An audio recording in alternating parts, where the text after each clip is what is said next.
Good evening, folks. We're back with another episode of Three Men and an Anime. Hooray! This is Peter Bowman, and as always, I'm joined by my good friends and co-hosts, Eric Carlson and Gav Leaf. How are you guys doing tonight? I continue to exist. Something very similar, yes. Yeah. Some kind of limbo state going on. Yeah. None of you been hit by a random truck out of nowhere? Well, a couple have tried. Okay. Yeah, but I got better. Fair enough. So, No, wait, I got turned into a newt and got better. I did not get hit by a truck. So it was a witch then? Yeah, Okay. or a duck. That's hard to tell these days. Honestly, I'd rather it be the witch. Ducks are evil. But they both float. At any rate, so we are covering Gav's most recent series selection this week. We are on. Oh, by the way, get the prerequisite joke out of the way. This is episode 69. Nice. Thank you. All right. We're covering Gav's most recent episode series selection, which is Land Saga. Gav, you chose the title series. I know. I mean, I've been playing a lot of 7 Days to Die lately. Yes. It was zombies, and I was like, okay, that's kind of up my shtick right now. Yeah. Yeah, that can never forgive you. Not only did you force me to watch a fucking Idol series, but you made me like it. You prick. Let's be fair, Eric. I did nothing to make you like this show. No, the voice actress for Sailor Moon made me like this show. Among other things. No, in all seriousness, we all adored this show. We're gonna to get the quick bit out of the way. If you don't want us to spoil anything about the show, you want to know our thumbnail synopsis of the show. It was really fucking good. Go watch it. Yes. I haven't laughed so loud in ages. Oh my god, it is hilarious. It is heartwarming. It is sweet. It is. The music is occasionally really catchy too. I mean, it's J-pop. It's Not all of it. guaranteed to be slightly okay, the rap battle was not J-pop and it was fucking great. Yeah, there's a rap battle, and it's amazing. In like episode 1, is it? Two. Two? Episode I think 2. it's two. Yeah. No, episode 1 has the metal performance. Oh, right, yeah. Oh my god, the show is great, guys. Seriously. The voice acting is great across the board, including they, in fact, pulled off quite possibly the biggest flex I've ever seen in voice acting casting. They actually have the voice of goddamn Sailor Moon, and she's voicing one of the only zombie girl in the group who has no actual dialogue.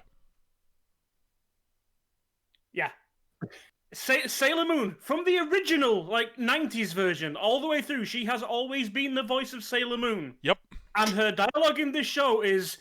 And it's amazing. Oh, she also... It really is. Cock-a-doodle-doo also. Oh, yes, yeah. She imitates a rooster once.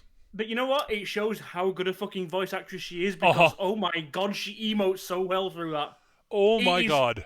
A fucking masterclass of what you can do with a role if you are fucking talented and actually give a shit. But it didn't hurt that the animators are just having all of the fun animating her to also. Yes. Jesus Christ. For those not certain how much that is, it's like somebody reference this. It's the same as like South Park. They had that one character that was the gay dog, and it was voiced by George Clooney. Yeah, this blows that out of the water. Very much the same thing, yeah. All he did was bark and growl. Deadpool 2, the invisible man that never said a word, was Brad Pitt. And he was, for half a frame. But it was him. This is better. This blows it out of the water. I mean, like, this is as big a deal, honestly. Like, Sailor Moon's a big fucking deal. And, holy cow. So yeah, that's like one of the most just like, wait, what? Yeah. Literally, we're like, okay, I wonder who voiced Ty. I'm gonna go look this. Wait, what? Oh, she played her too, and her. What the hell? Samurai Pizza Cats, Sailor Moon, Bisoto and Evangelion. Evangelion. Yeah. Macross. she's been there, done that, got the T-shirt, Yeah. made a lot of money from the T-shirt. Yeah. So yeah, Zombieland Saga is a really good show. We're just gonna get that. Utena! Sorry, I forgot to mention that. Oh yeah. She's also in Utena. Yeah, she's not Utena herself because No, she's the good one. No, Utena. Hey, you do not knock Utena herself. Jury is the second best character in that show, and the best character is Utena. Mm. Jury is the second best character. The best character in Utena was the fucking pink Cadillac. Let's be real here. At any rate, Zombieland Saga. So yeah, the plot synopsis is really goddamn simple. It starts off with this young girl. What is her name? Sakura. Yes, I remember Sakura. Yes. Yep. Sakura Minamoto. She is off to submit her application to a talent agency to try to become an idol. When she goes out her front door in a bout of cheer and gets hit by a truck and dies. This is in the first minute of the show. It's also just cracks me up every time I see it. Don't my feel God. bad if you laugh at that scene because, oh god, it is delivered with perfect comic timing. Oh my god. Okay, before we go any further, the timing in this show. Mm. Oh my god. So at any rate, she comes back as a zombie along with a bunch of other girls. Most of them are talented. Most of them worked in show business in some way, shape, or form, sort of. Every single one of them, by their manager, who we'll get to, is described as a legendary figure. Yep. We're never told. Well, there's three. Three of them are involved with modern television, modern entertainment. Two of them are former idols. One is a former child TV star. Yep. Yeah. One of the members of the group is a legendary courtesan from like the 17th century. Yeah. Basically, four of them. Sorry, have never been involved in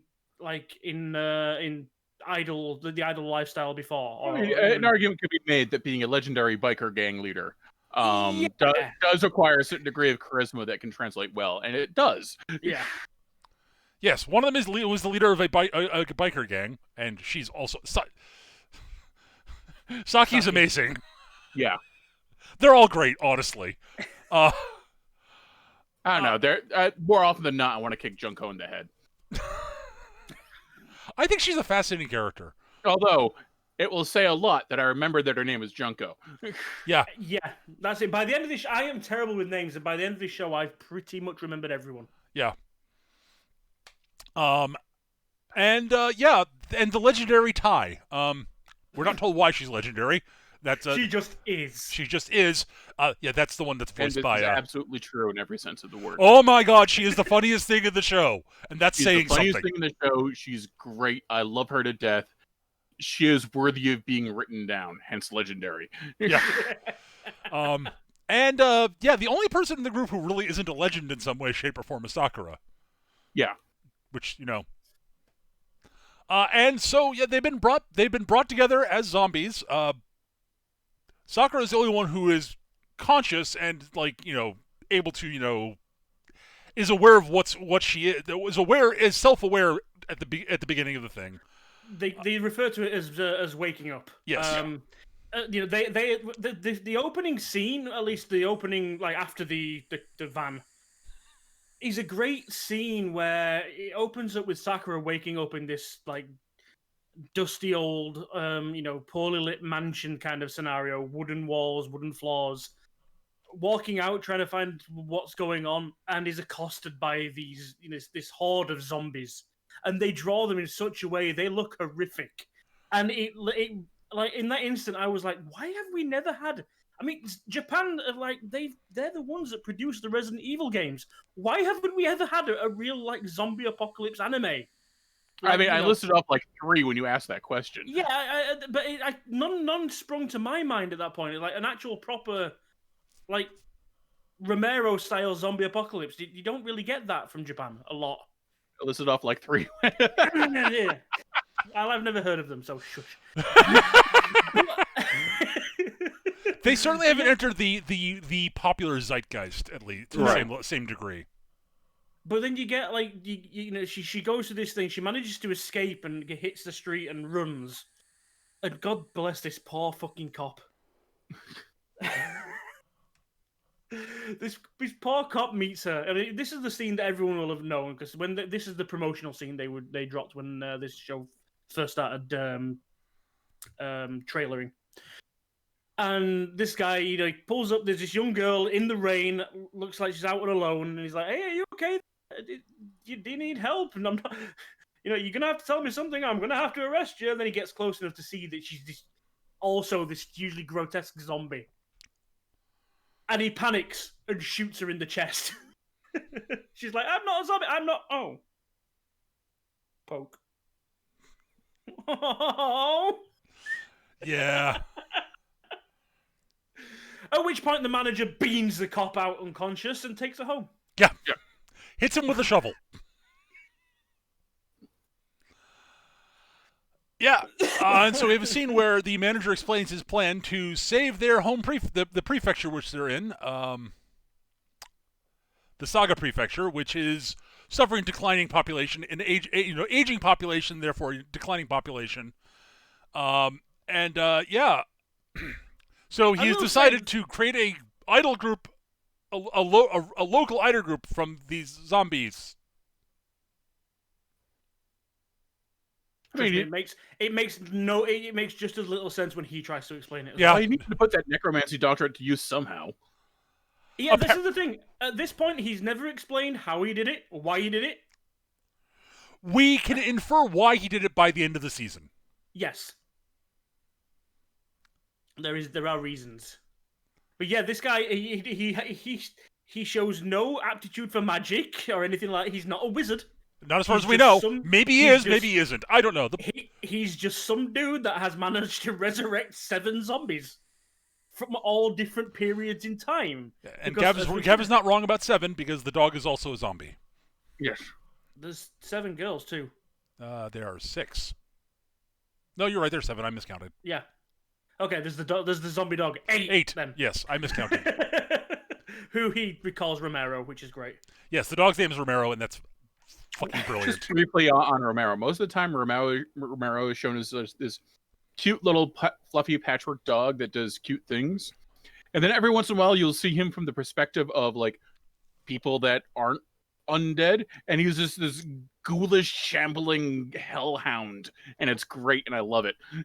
They do a good shtick with that with the art style where the zombies themselves in their like normal form look like they look like everyday girls with stitches across their face and off-colored skin and that kind of stuff, you know, and lots of bandages usually, and bandages around parts. When they're seen by a normal person, they really ramp up the horror scale on it, and it's cool. Yes, but it's clear, and obviously, hilarious. Yeah, but it's clear, obviously, they've decided that they're going to have a simplified style for everyday stuff because. Honestly, I don't blame them for not wanting to animate that level of fucking horror detail in every scene. Yeah, no. It lends to the comedy of it also. Oh, absolutely. Like that was not a lazy choice. This is the funniest choice. We'll do this. Yes. And if you're wondering why in all the performances they look like normal girls, they're very good with makeup. Oh, specifically the manager. Our manager is very good with makeup. That is explicitly his makeup job. Kotaro Tatsumi is a genius with makeup. Like, motherfucker. That dude should be working in Hollywood, for Christ's sake. Yeah. I imagine he learned it in Hollywood, doesn't he? Yes, he does, actually. I mean, we have no idea how true that is because he's insane. Yes. Like, honestly, absolutely batshit insane. Bonkers. Hilarious, but bonkers. So, yeah, their first performance is at a metal show. And most of the girls have not woken up yet. And I can't describe the performance. I can't do it justice is the thing. They don't actually do much singing beyond Sakura, like, screeching because she's terrified. But she gets into it. Starts basically just yelling. Yes. Which, it's works. A metal show. Yeah, well, this is the thing. They're all like the guys in the crowd are all like, oh, "What are you little girls doing? Why, you can't do metal. We don't want pop idol here." Blah, blah, blah. But they're zombies, so as soon as the music starts, one just grabs a mic like involuntarily, just goes, and they're all like, "Okay." And then Ty decides to like leap into the crowd and try to devour something. Yes. Because Ty is the best. The end. Yes, Ty tries to get a little. She's like crowd. From the crowd's point of view, they say, "Wait, a crowd surfing? They haven't even sung a note yet." No, that's not what she's doing. So Sakura goes and rescues her, and yeah. It turns out that the girls, before they wake up, when they hear music, they all have the same reaction. They start fucking headbanging. Well, specifically the music in question. Yeah. Well, yes. But when I say headbanging, I mean like full torso headbanging. Yeah, it's not. Again, we're not doing it justice. Watch the scene; it's entirely amazing. worth watching. We cannot do this justice. On one thing that I will just mention as well, guys, they did it to us again. Yeah. What? I've just looked up who the voice actor for Romero was.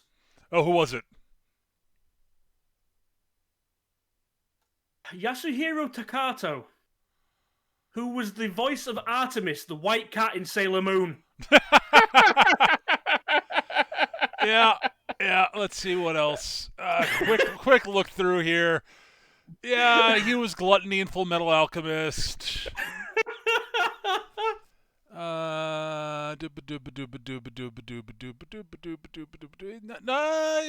He's the principal in My Hero Academia. Mm-hmm. He's not quite to the same level as. Also, go on. Yeah, that's it. That's the only one I was going to mention. There's the connection, though. The Sailor Moon. It's literally you've got Sailor Moon and Artemis in this anime. Yeah. At any rate, so Sorry, yeah. yeah,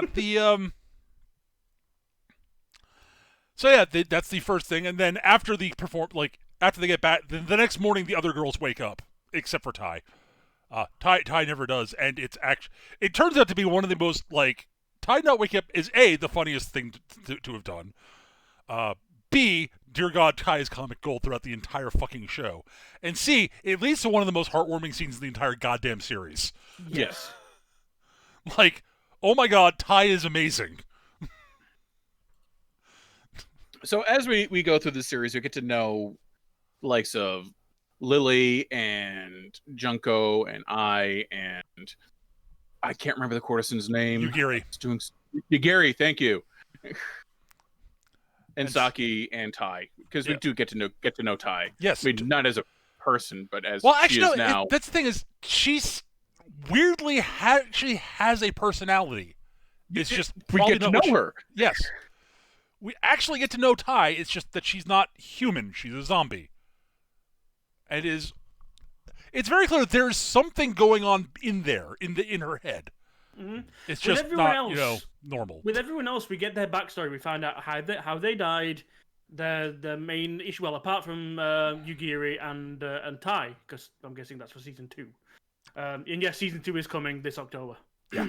Not that I'm aware of that or looking forward to it greatly. But yeah, those two we don't get the backstory of. But again, Yugiri is so out of time there where I'm not saying it wouldn't be relevant, but at that point, the story of this season was trying to tell, it probably wouldn't have been relevant. Right. And yeah, we don't ever get anything from Tai, except, like you've said, her personality is not whoever or whatever she was before she died. It's Tai. It is everything from this point forward. Again. She sort of grows into a person, as it were, not necessarily a human, but a person. It's really neat, actually. What I really like about Nagiri, and she's another great character, is her whole attitude is whatever. I was a courtesan. I've seen it all. Yeah, you can summon up whatever information you want from this magic box. Cool. Hey, cool. We can watch music and stuff on this. This is great. Yeah, she takes modern life in her stride. She's like, yeah, I don't understand any of this, and honestly, I'm a zombie. What? what do you want me worst to that could understand? Yeah, and that is A one lot thing of they. others have like existential crises when they realize how much the world has changed because most of them have been dead for at least 10 years. Yep. Well, I mean, even Sakura's been. She actually states she died 10 years ago. It takes them. Yeah. It took him that long to revive her. I think Lily was early 2000s. Sounds about right. No, maybe I don't know. I know Junko was like 80s. Yeah, Junko was freaking Lin Minmei for all intents and purposes. Basically, yeah. Saki was early 90s. I was actually like around about 2010. So I'm just gonna put this out there. When they do Junko, the flashback to Junko, who used to be an idol, not part of a group, just on her own back in the 80s. They show her dressed in Lin Minmei's costumes from the original Macross, which I just think, plus a couple that are just shot for shot remakes from the Macross movie. I'm just like, that's some great deep cuts. Well done. Oh yeah, yes it is. So okay, we don't know exactly the date that I passed away, but it was sometime after 2008, which is when it's sometime around then. So around the same time that Sakura died. Mm-hmm. Saki died in 97. Junko died in the 80s. We don't know about Yujiri was from the 19th century. I was off on that by a bit. Lily died in 2011. Right. And Tai. We don't know. They don't tell us. It doesn't matter. No, it doesn't. It really doesn't. It really doesn't. We should probably move through the characters because it's really for all the hijinks that happen. And oh boy, are there some great hijinks! Yes. He even said it. Really, but the structure of the show really is after the first two episodes, which is establishing what's happening, further establishing what's happening, and then into we have performances to further develop their fame so they can become famous enough to save the Saga Prefecture. That's the overarching sort of plot of the show. As we go along, we see interactions between the girls. We find out more about each of their backstories, except for some of them.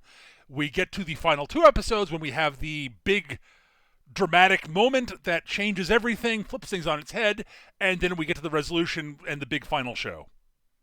And the big emotional resolution of the main emotional story arc of the show. Right. That is the plot of Zombieland Saga. Mm-hmm. It is a character drama, not an actual, Yeah, yes. It's not near... These girls could have all been... Yeah, these girls could have all been working in a fish factory for all I cared. Just the personalities of these girls interacting is what sells this show. Yes, absolutely. So basically, we have, as we mentioned, and the fact it's fucking hilarious. Well, yes, but part of the reason it's hilarious is watching the girls interact with each other. Yes. So we've talked about Sakura, who is, she's a high school girl. She's sweet, kind, caring, hardworking, and actually very talented at a lot of different things, it turns out. Bit of a doormat. She kind of lets people walk all over her. There's a reason. We find out the reason for that later on. But the big thing is that we find out as it goes along, she's just talented in a lot of stuff. She's a bit of a klutz, and that's about it. And although that's what she described herself, that's not actually accurate, it turns out. Although kind of, but yeah. She's got an entropy field going on. She's got an entropy field going on. Whatever can go wrong will.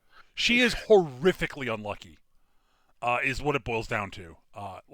Eric's right. She is walking Murphy's Law. Saki becomes the sort of group the group captain. Sort of the motivational force for the group, basically. She's brash. She's loud. She wears all her shit in her sleeve. Exactly how she's feeling. She's probably screaming it in your face. Yep. Mm-hmm. Whether that's happy, sad, angry, hungry, slightly gassy, she is screaming about it in your face. Yep. She is not subtle.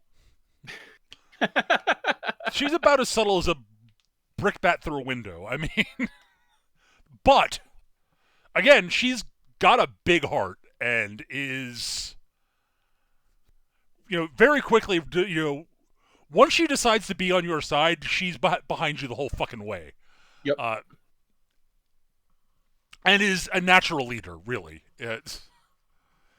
Which is not surprising, given that she led a biker gang. Yeah. I is a former lead sort of star of an idol group that Sakura really liked. What sort of motivated Sakura to try to become an idol. And she is an incredibly talented vocalist and dancer, and is a pro. She's a consummate pro. Also, Saki died basically playing a game of chicken in a race against someone from another gang up to a cliff, and Saki won and lost. So she won. She got to go to Valhalla. Apparently not.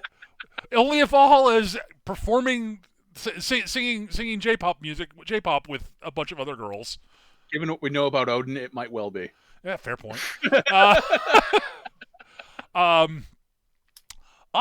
So you would say, okay, Saki's death is amazing. She has the second most metal death. It's probably the the most metal bad. death is I. I has the most metal death. Saki's is the most badass. So the big giant crescendo finish of her performance, she's like standing out at the end of the stage. She's got her hand raised into the sky in like the big kick-ass pose, and immediately struck by lightning. Yeah. Literally, if she'd been the only way she's not a member of Spinal Tap is that she's not on the drums. I mean, the fact there isn't a fucking statue of her in that pose is criminal. Also, she's too smart to be in Spinal Tap. That is also true. That is also very, very true. Way too smart. I actually agree with Eric. The two idols, I and Junko, come off a little sort of flat at the beginning, but they quickly develop into more interesting characters. Yes. I is the more likable of the two. Yes. It comes across as they're like, literally, well, this was my world. What the fuck are you amateurs trying to do? At first, but it's not. It's very clear, fairly quickly. That's not Ai's attitude. No, that's not actually what Ai's thinking. She's trying to figure out how to make. That's how she comes off at first, but Ai's like, we don't have time to pull this shit off. You expect me to pull together a show in 12 hours? Right. It's not a case of these girls aren't good enough. It's nobody can do that. Are you mad? Like, it just comes off as these girls are good enough at first, and then you realize no, it's literally she's like, no, she's just a pro, and she knows what she knows the deets of what needs to be done. Junko is very standoffish, but that's largely due to the era of being an idol she's from. Yes, where they really were like a distance apart from everybody else. There was no interaction at all. You got to send a letter, and you might have had a reply. Yeah. You didn't get, there was none of this, standing in line to have photo ops and all that kind of stuff. There was no shaking hands. There was no even touching. Do not touch the idols.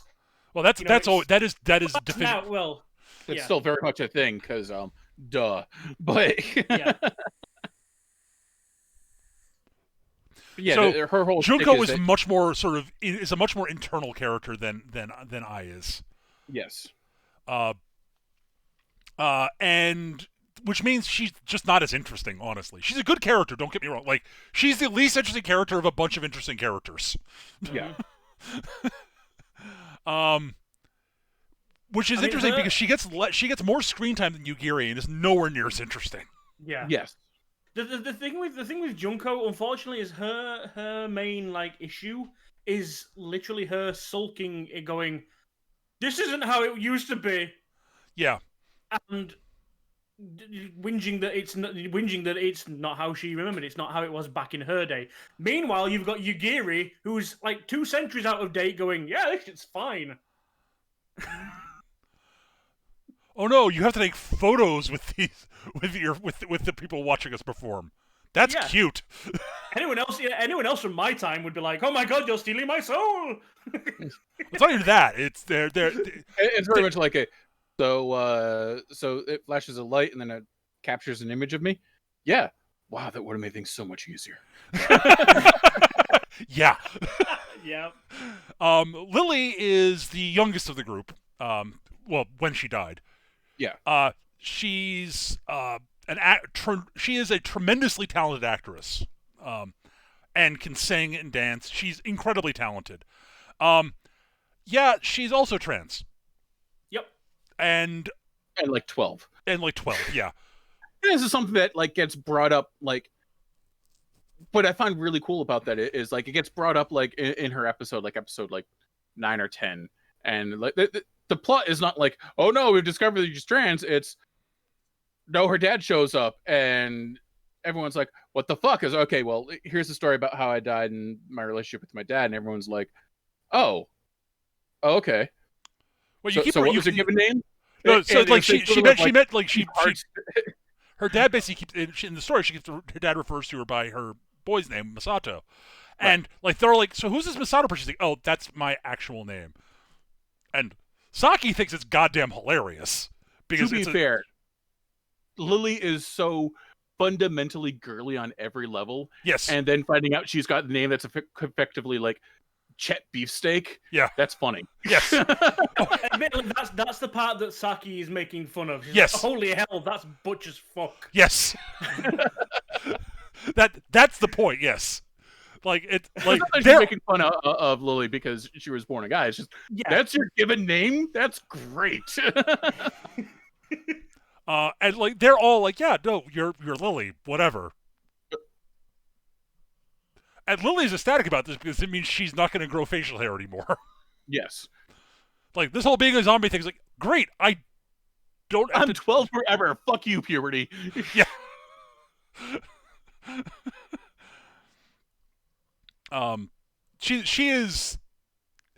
She likes being the center of attention. And she's very childish. Yes. But she's also an utter sweetheart. And she also has the shtick that her heart isn't exactly sewn in quite correctly. Well, that's because her heart kind of exploded when she died. Yeah, that the whole point of it is she had a stress. Even at 12, she had a stress-induced heart attack because she started growing facial hair and panicked. And there's a compounding levels of stress from a lot of different stuff. Yes, I mean she was a child actress in Japan. Yeah, and you know her dad fucked up. Like let's yeah. He went full pushy parent. Yeah. That is he didn't go full pushy parent. He was just like he was concentrated so much on her career because, as far as he knew, she really enjoyed it, and she did. So he wanted to make sure the best of it, and as a result, totally fell into that and ended up ignoring a lot of other shit she was going through because it wasn't right in front of him, so he didn't notice, and he's felt pretty shitty and guilty about that for his entire ever since then. Yep. And look, the resolution of the episode is really sweet and cute. Yeah. And like it helps both Lily and her dad move on. It's yeah. The show's really good. And yeah, we don't get to see how Yugiri or what happened with Yugiri or Tai's backstory. But Yugiri is, she's a 19th century courtesan who did geisha training also. She just is she's really just goes with the flow. Like she literally says, "Yeah, I've decided to just go with the flow with all of this. I don't understand anything that's going on, and me trying to figure shit out right now is just not going to help me." So I'm just going to say, this is how X works. Fine, I'm not going to worry about that. I will just accept that's how that works and move on. I will trust in the rest of the people, the rest of the girls around me, to help me get through things, because they're all good people and they are now my family. And it's like, holy crap. And a lot of it is, well, what am I going to do? Freak out about it? Yeah, yeah. And Tai, as we mentioned, does not awaken back to her human self. She's a zombie. She's, she can't talk. She moves awkwardly. She's very, very fond of trying to eat things. Has a tendency to throw her head and or limbs at people. Yep. But like one of the ongoing things that goes on throughout the show is Sakura trying to help her, like them teaching her how to basically, at least dance with them. She can't sing. she can't sing, and she's always like maybe a couple of steps off in a lot of the cases, or she can't quite keep a quick beat or quick rhythm. But she's aware. This is the thing. Even though she's a zombie, she has self-awareness. Yep. She just can't emulate. She can't emote, or at least not in the way that we would recognize it. Yeah. Well, she does quite a bit of quick movement. She does a lot of like atavistic charges at things. Yep. But like, it's really interesting. Like, and it's Sakura who's been doing mostly like patient teaching of Tai, of Tai how to get through this stuff, because Sakura cares. And you realize very quickly, it's pretty clear about halfway through the show, Sakura is the heart of the team. Like she is the emotional center for everybody. They like, she's there for everybody when they need help, basically.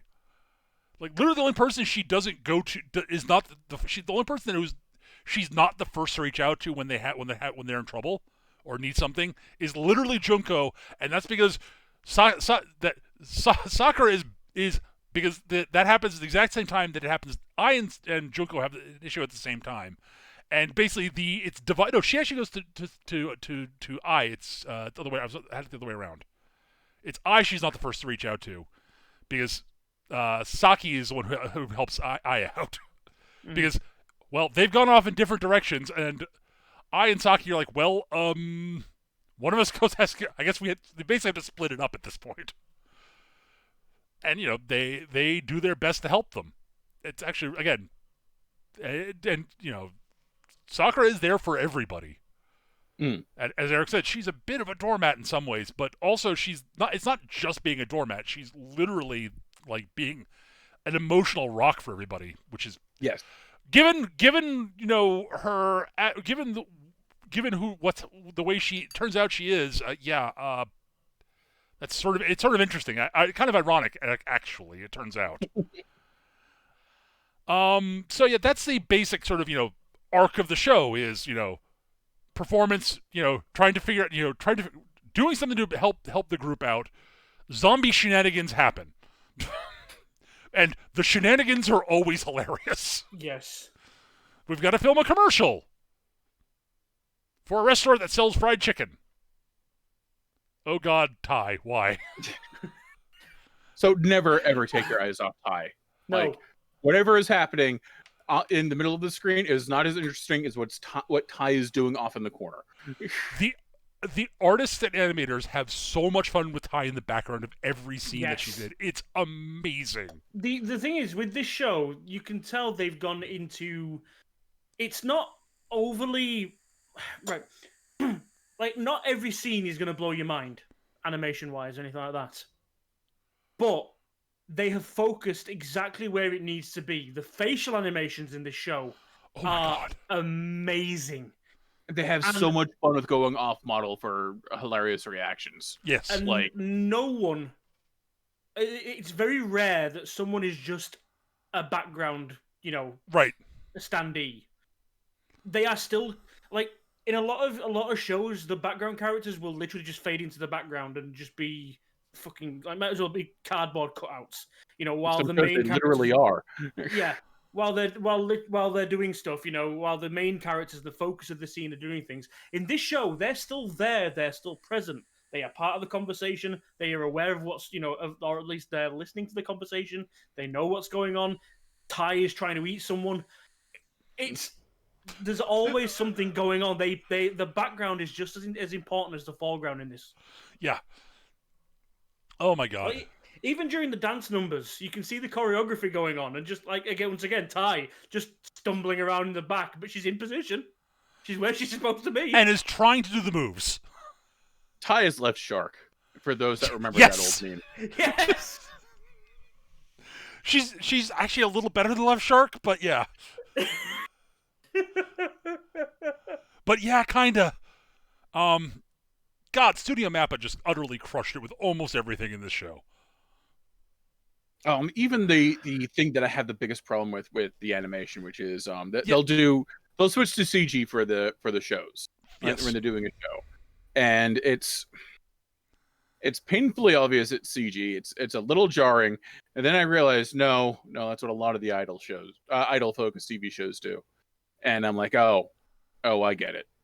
That's them dunking on them. Okay, cool. I get it. Cool. Yeah. Admittedly, the CG, the thing is, the CG, it makes a lot of their movements very stiff and robotic. Which actually makes sense. Yeah. These girls are zombies. I mean, but unfortunately, then though, when you see it in normal animation, when they're doing the rehearsals and they're animated like actual human girls,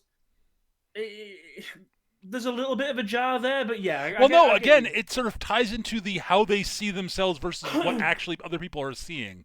Yeah, that's the point. Yeah, because when you see the other idol group that's in the show performing, because that happens, they're done with normal animation. Mm-hmm. And they're smooth as butter.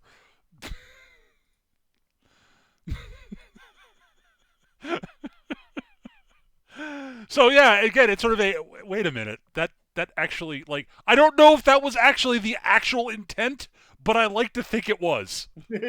I'll give them the benefit of the doubt. Yeah, sure. Yeah. Even if it wasn't the intent, the happy accident level there is so worth it. I don't care. Yeah. Because it's so good. It's like, wow, if that even if that was intentional, holy shit. If it's not, it's amazing still. Like, holy cow. Oh, and the manager's friggin' hilarious. Oh my god. He is a special kind Kotaro of special. is the best part is, like, early on, like, his shenanigans in trying to describe what they're going to be doing sort of intimidate the girls to a certain degree. But very early on, Saki's like, yeah, no, fuck you. And starts, like, he starts getting her face, and then she hits him. Yes. He is loud and zany and would be abusive if the girls would put up with it. They don't. The thing is, again, just an utter scumbag. Like, the amount of oil dripping off this guy every time he interacts with people to get them gigs and whatnot, he's just oil everywhere, and somehow he makes it work. His first reaction whenever the help comes up is to seduce the person, and it always works, more or less, regardless of their gender or preferences or age. Is like, cups their chin in their hand, looks deeply into his eyes into their eyes through his sunglasses because he never takes them off. Ever. Says something vaguely alluring and distracts from Tai trying to devour one of the other girls. Yeah, some of the interactions. I mean, one of the animation choices that they made that I actually really appreciated is the reactions are very natural, despite the fact that they're undead. You know, between each other, yeah, okay, you know, limbs fly off and whatever else happens and all that kind of stuff. But when Kotaro is handing out his shit, like, there's one scene that stood out to me where he throws a baseball at Saki. And it beans her straight in the head. But rather than anime, like, you know, a pratfall, boom, blah, blah, blah, you know, swirly eyes, she's like, ow, twat! Picks it back up and just lobs it back straight at him. It's not a lot of fun animating that, because I slow down the slow motion where it, like, sinks 6 inches into his thigh and then flips him over. Yes. It's so good. But like I say, it's a lot of the little touches that this show does so well. It's like, yeah. I also like the way Tai interacts with the girls late as the show goes on. Eventually, she often will be chewing on she'll, like, be biting one of the girls. But by about the halfway point, it is very clear it is a sign of affection. Yeah. Like, there's a shot towards the end where she's, like, sort of affectionately nomming on Sakura's head, and it's one of the most adorable things you will see. Because it's very clear she's not trying to eat Sakura; she's just going, arr, arr, arr. It's like, this shouldn't be as adorable as it is, but it's goddamn Tai. It's like one of the first in the first episode where she, like, Sakura gets introduced to them all, and she's like, "What am I doing here? What are these other girls, and why has this one been biting me for the last 15 minutes?" It's like, it's just Tai sat next to her chewing on her elbow. Arr, arr, arr. Yeah. This is the thing. This show doesn't do any one particular thing any more spectacular than we've seen before, but it's a lot of all these little things coming together and just being, it's the execution. Yep. It is one of the best comedy shows we've covered, like legitimately. Yeah. And it's not even a comedy, like it's not a joke kind of comedy. It's just the scenarios they get in elicit actual laughter and actual, it's the comedic chops the writers have in this, the writers, the animators, the director, the storyboarders, the people doing the goddamn music. Yes. Like, again, holy crap, the rap battle is simultaneously really cool and goddamn hilarious. Yes. Mm-hmm. The rap battle, by the way, is entirely accidental. It's entirely accidental, but turns into this fucking rallying cry about, not legit. Put your heads up your ass. We got a job to do. Yeah, exactly. It's like, it's like, oh, you think your life's over? Well, no, it's just beginning. And then she turns around and says, yeah, and all you old fuckers in the audience, this is going for you too. Don't just fade out and just allow your life to end. You tell these fucking young assholes that, you're still here, you've got something to contribute, and like, all right. This is Sakura at her most sort of, I'm the goddamn emotional center of this group, and I'm going to make sure we actually, do our thing. Because, we have a real opportunity here to, move past our deaths. Mm-hmm. It's like, holy crap. Yeah, and then, so... Okay, we should get to the final 2 episodes. Because it's actually important to talk about this, because it is the emotional sort of arc of the show. Yeah. We're now entering, like, legit spoiler territory. So, if you don't want this spoiled, pause the video, watch the series, and come back. Okay? Okay? Can I go and watch the series again and come back? We've got to finish recording first, Gav. Oh. So, spoiler pause over.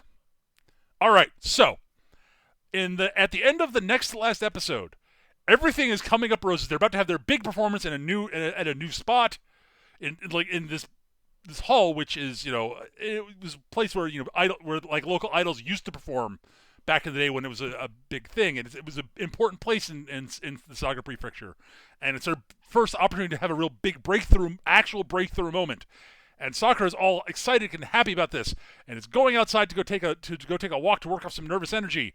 And she's realize she's just had this moment of like she realizes she's focusing too much on herself and not trusting the rest of the group to help her through for this big performance, but she's really nervous about it. And she's come through this, and she's come through the other side stronger and better, and everything's going to work out. And she goes outside, and she is hit by a truck. As you do. You realize as you're watching it, this scene. It's the exact same scene as the beginning of the show. You're watching going, she's going to get hit by a truck again. Wham!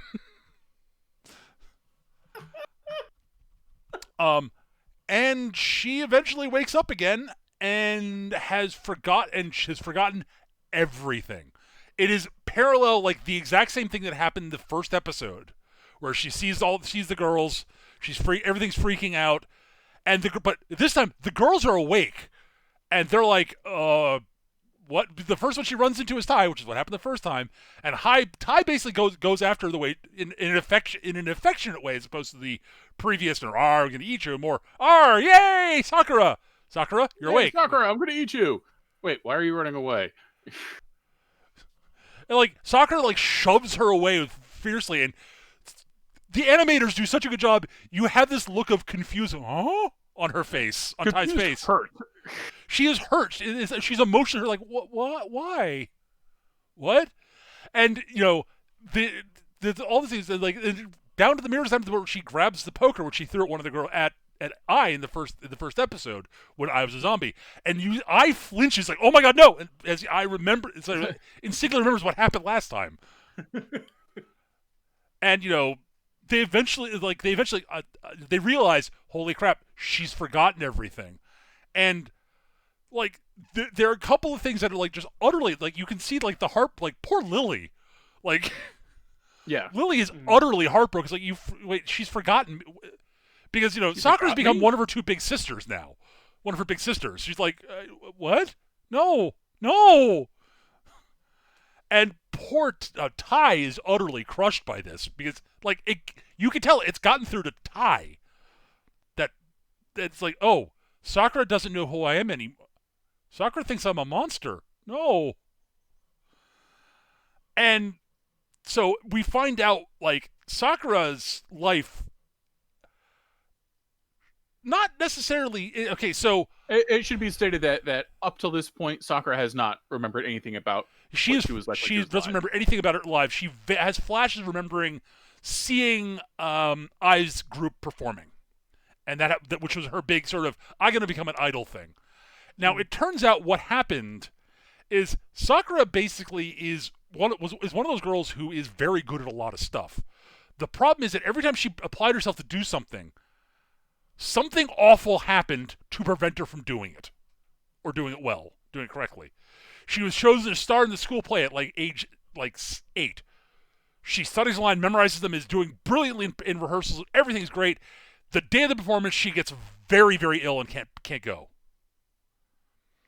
She is chosen, chosen to be the anchor on the relay race for the sports festival at school, in grade school. Trains, is running brilliant times, is doing fantastically, faster than anyone else in school. During the opening ceremonies for the festival, she pulls a muscle and can't run the race. This happens 3 years in a row. So she basically studies to get into the best high school in the country so that she'll be able to move up to where she wants to go to the college she wants to do and to do really well. She's acing she's doing great in practice stuff. She aces the practice exam. She's staying at a hotel near the place where the test is going to be given, and she sees this old woman that is in dire need of help, so she helps her because this is who Sakura is. And it makes her late to the exam. She's panicking and fails the test and doesn't get into the school she wants to get into. And at this point, she just gives up.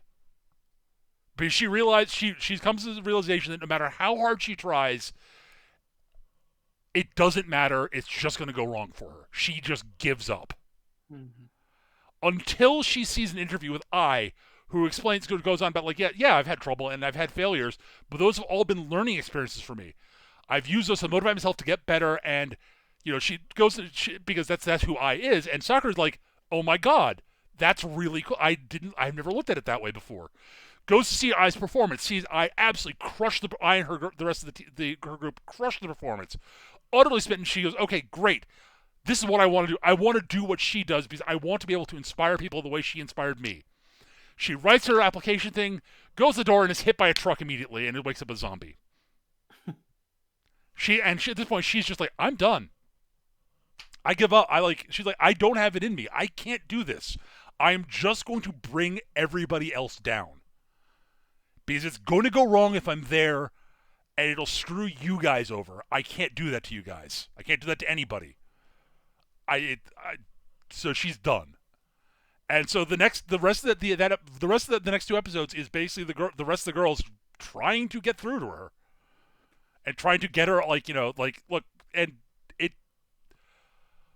it's an interesting watch, and they try a lot of different stuff, and she shuts herself off from them, and Tai busts her way in, which is goddamn hilarious. Yeah, they've done this whole bit where they're all going to her with different excuses as to why they need to go and have a chat with her, and she shuts each one of them down to the point of tears in most cases, and they just can't get through to her until Tai's just had enough and just smashes through the window, drags her downstairs. The thing is, she drags her downstairs and then starts doing the stuff that she did for Tai to try to help teach her to get back on to get onto the stage with them. Because Tai has figured out that Sakura doesn't know what she needs to do. She's clearly worried about the performance. Therefore, I will help her the way she helped me. And it's, oh my god, it's so good. Tai is best girl. Yeah. Yes. Tai is best girl. Absolutely. No arguments, but they're all great. And seeing the reactions on the other girls when they realize what Tai's doing, they're like, "Oh my god, that's what Sakura was doing for." Oh my god! And even that's not getting through to her. What gets through to her, what gets through to her is honestly, Yugiri basically just having had enough. Yeah, Nigiri just slaps the fuck out of her. At the Which is start of it, kinda she what she actually says, "Should I slap her?" And they're like, "No, let's try talking to her." So Yugiri's like, "Okay." She watches all this. She's like, "Okay, no, smack." Okay, look, Sakura, get this through to you. We want you on stage, not because we need you as a performer, but because we want you on stage with us.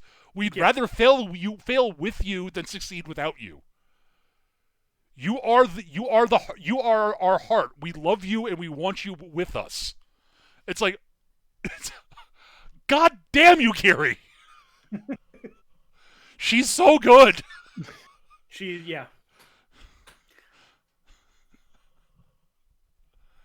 It's amazing. It really is. And so they eventually can get her on stage, and she is able to get herself prepared to perform in like a day. Because she actually has the goddamn talent. It turns out that she's also got, the muscle memory's there still. Yeah. But like she's that hard a worker and is actually talented.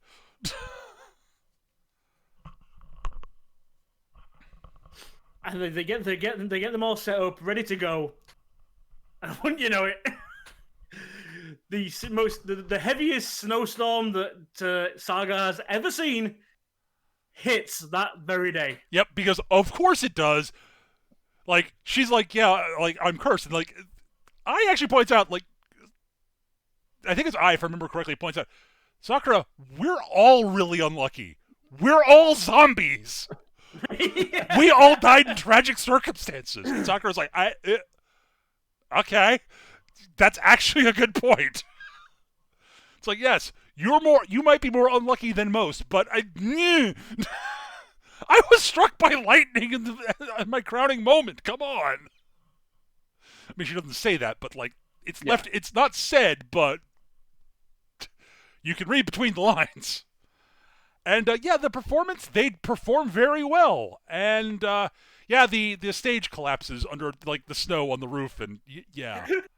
The roof first caves in on them, and they manage to carry on after getting themselves back up. Then the stage collapses.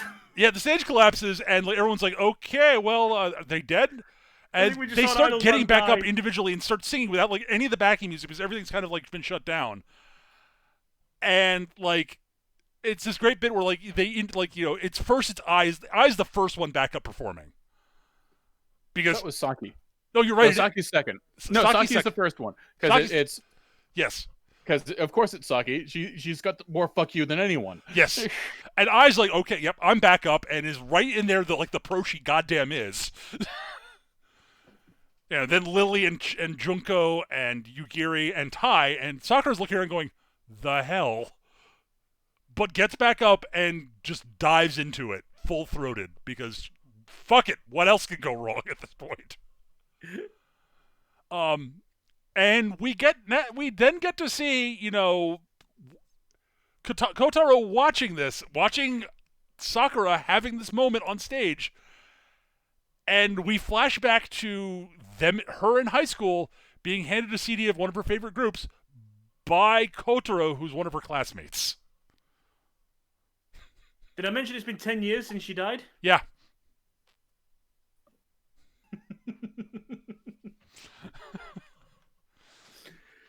Yeah, he was one of those friends that was always there and wanted to see her succeed, reach her goal. Yeah, reach her goal.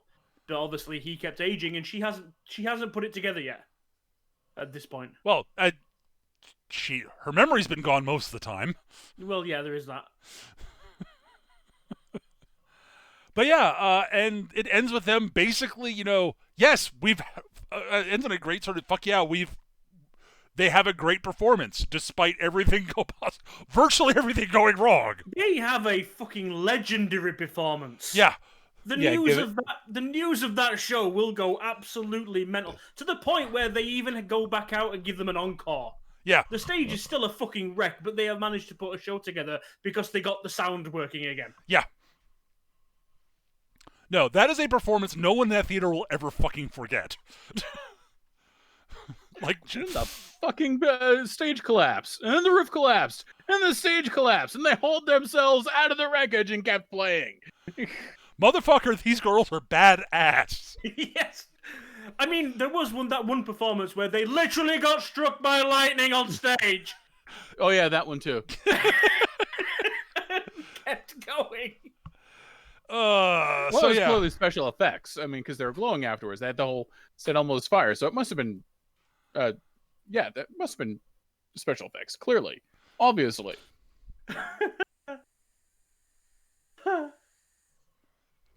So yeah, that's the basic structure of Zombieland Saga.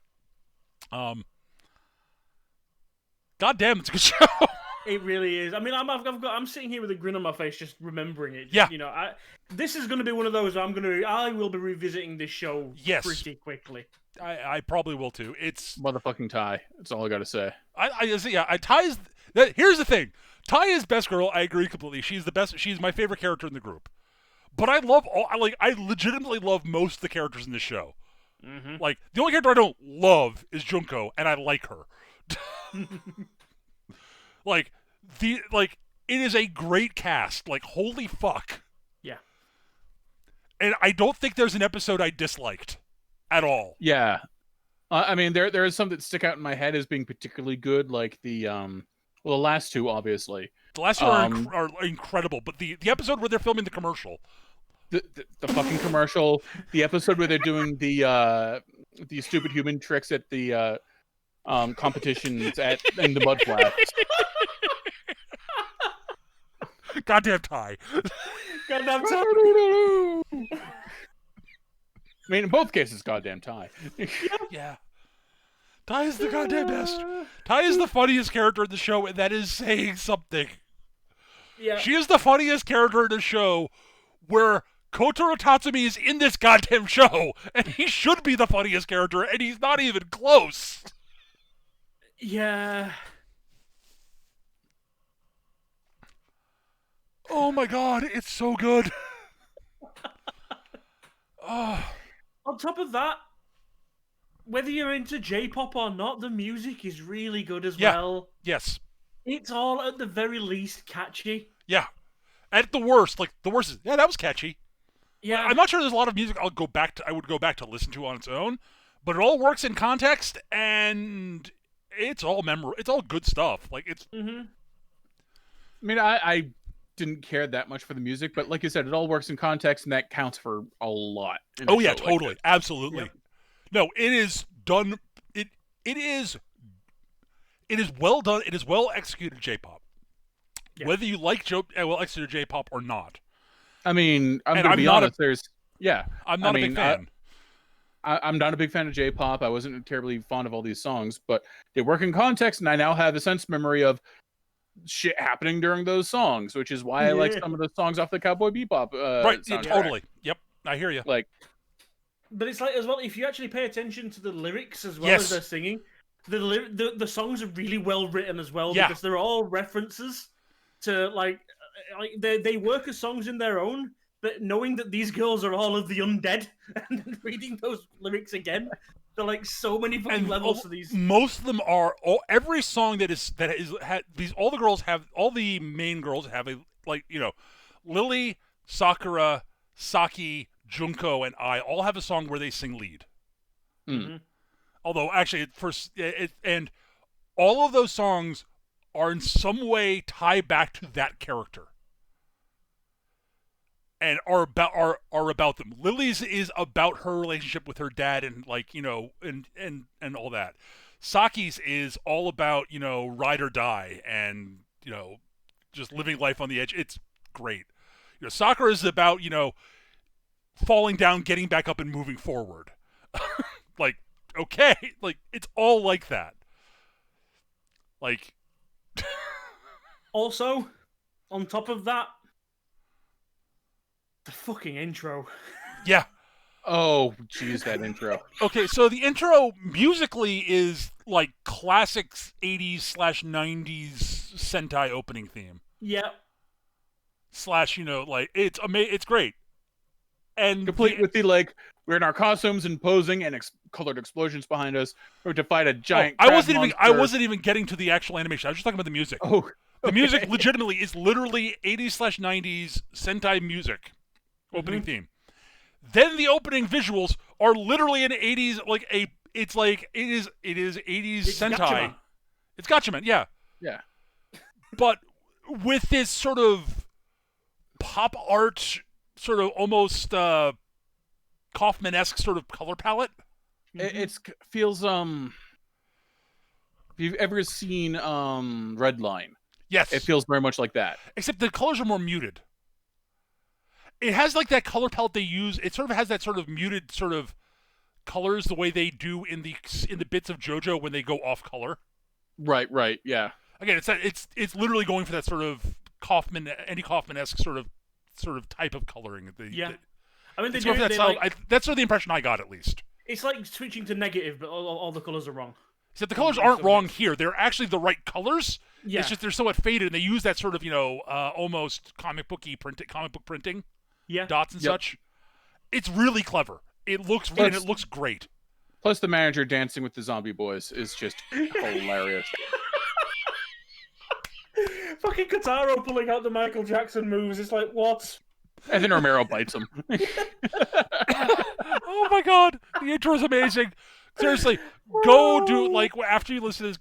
If you haven't watched the show, go do a Google search on YouTube for the Zombieland Saga opening.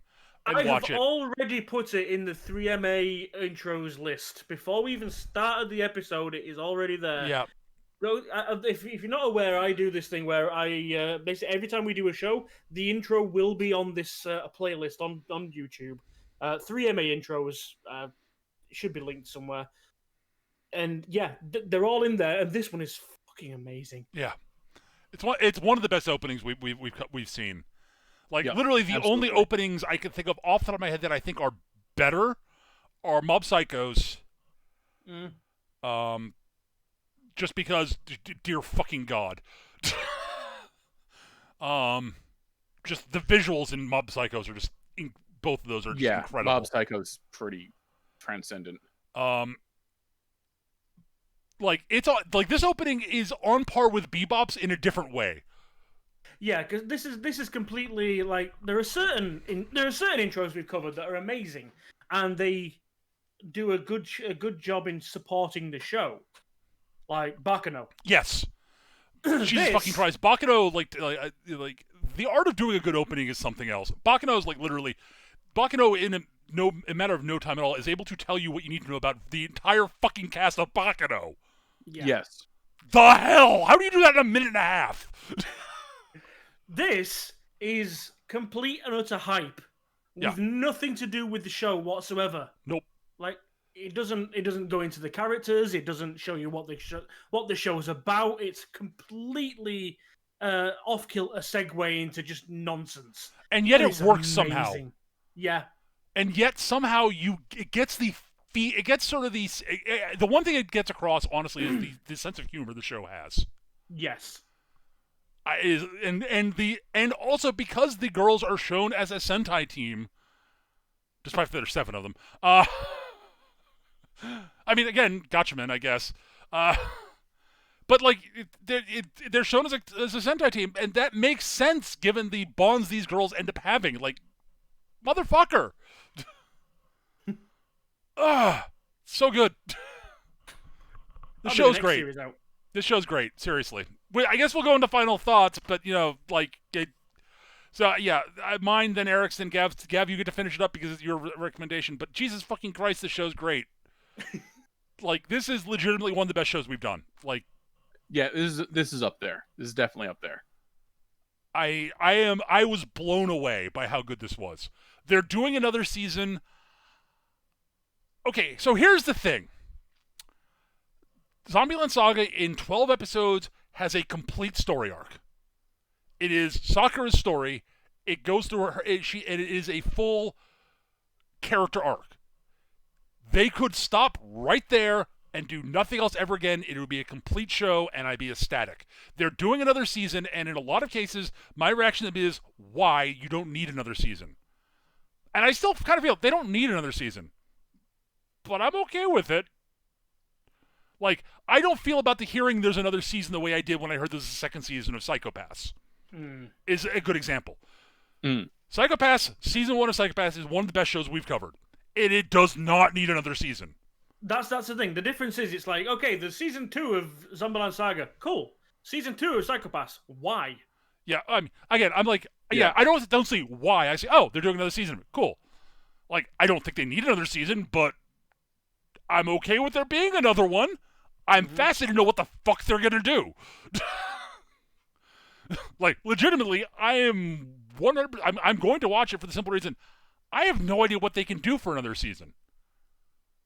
That I will find engaging. I'm excited to find out because I'm given that as long as the writer, director, and animation teams are back, I'm down to find out.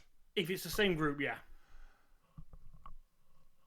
But yeah, like that's my point. Is normally in this situation where I think the show has done this good a job of telling a story, and I'm apprehensive about them doing further work. I am not apprehensive here at all. I'm not as excited as Gav is for another season, but I'm definitely looking forward to it. It's a great show. I cannot recommend watching this enough, basically. Go watch it. If you haven't watched it, Yes. why are you listening to it? Go watch it now. Commanded. Like, normally I would sort of say, no, you should listen to it. No! Pause the video, go watch the series, come back. Watch it. Eric? So, pretty much what Peter said. Like, seriously, this show, I have not laughed so hard at a show in a very long time. And yeah, I needed it. It's well animated, except for the CG, but that itself dunking on something. Like, it's hilarious. It's got really good characters. Like, seriously, I really needed a good laugh, and the show made me fucking laugh. Yeah. And the characters are great. Like, even Junko, even that stuck-up bitch Junko, I like. Yeah. And a lot of that has to do with, like, they'll have their moments of strength as well as vulnerability, and they get that all through very well. Like, even Tai, who is best girl, but also there for comic relief. Like, she has, like, great moments of vulnerability, as well as just being, like, the rock that gets people through shit. As much as she, like, tries to eat people, which is hilarious every time. I'm not the biggest fan of J-pop, but I have good associations with, like, Saki's song I actively kind of enjoy, which is weird.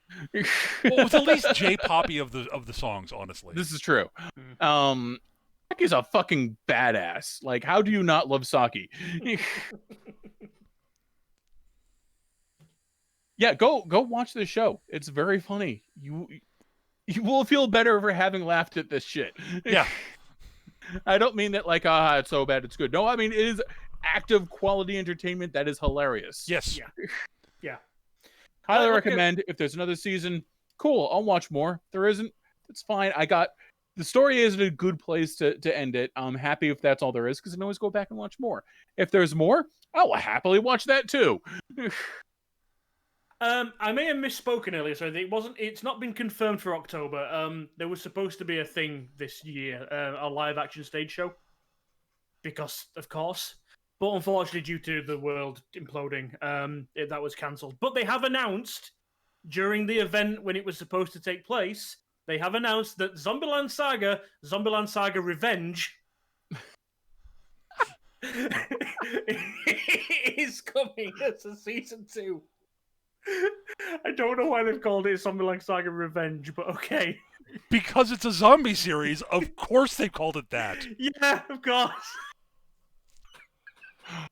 Zombieland Saga 2, The Revengeancing.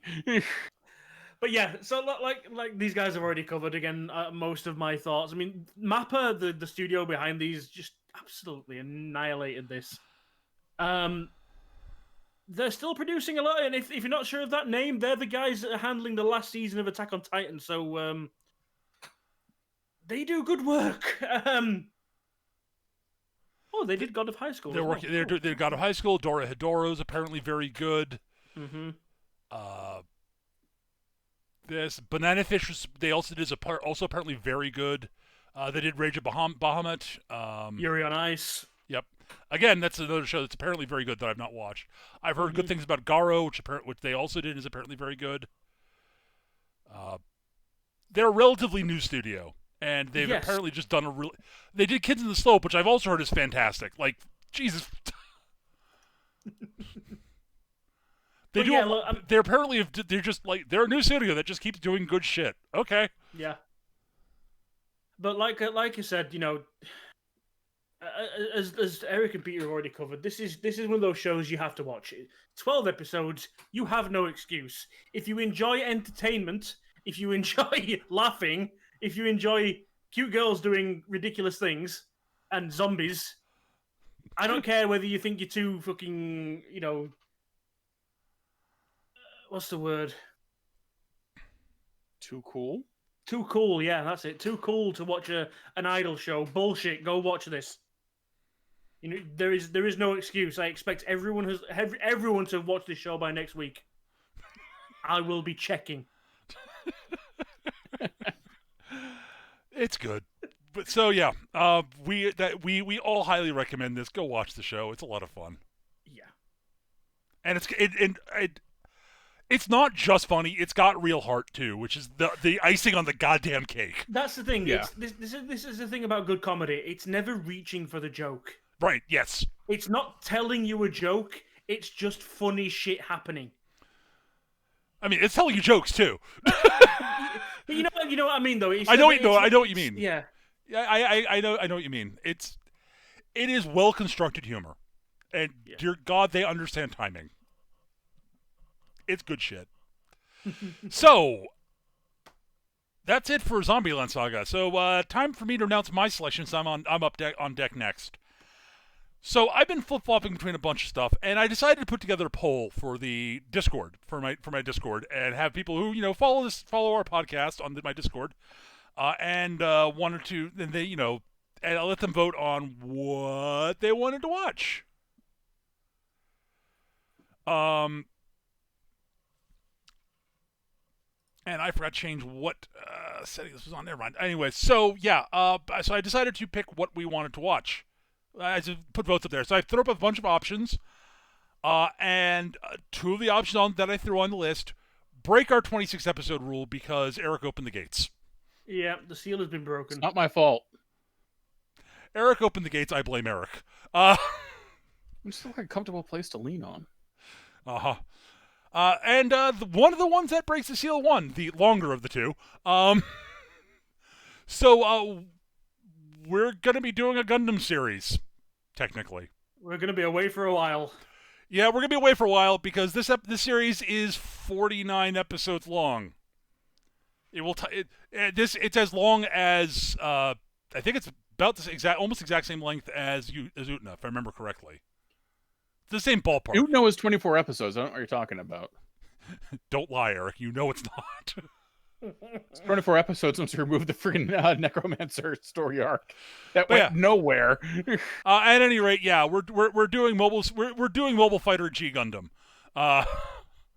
Yes, we are doing G Gundam finally. Why are you sighing, Gav? I picked a Gundam series. I mean, come on, man. Giant robot. Yeah, but it's so blasé now, It's everyone's expecting it. When I pick it? Well, that's a good point. Giant robot! Have you seen my brother? Giant robot. Boom, boom, boom, boom.